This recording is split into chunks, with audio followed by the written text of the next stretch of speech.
1 year rising అంటూ సంబరాలు చేసుకునే రేవంత్ రెడ్డి మీ ప్రభుత్వం అధికారంలోకి వచ్చిన తర్వాత రాష్ట్రం ముందుకు వెళ్ళింది దేనిలోనో తెలుసా? మీరు అధికారంలోకి వచ్చిన తర్వాత రైతుల ఆత్మహత్యలు పెంచగలిగారు 100%, నేతన్నల ఆత్మహత్యలు పెంచగలిగారు, ఆటో డ్రైవర్ల ఆత్మహత్యలు పెంచగలిగారు, గురుకులాల్లో విద్యార్థుల హత్యలను పెంచగలిగారు.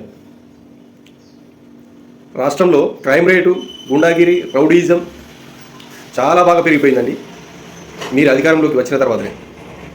ఇంకా చెప్పుకుంటూ పోతే చాలా ఉన్నాయి. కానీ మీరు ఇచ్చినటువంటి హామీలను అమలు చేయడంలో మాత్రం ముందుకు వెళ్ళలేకపోయారు.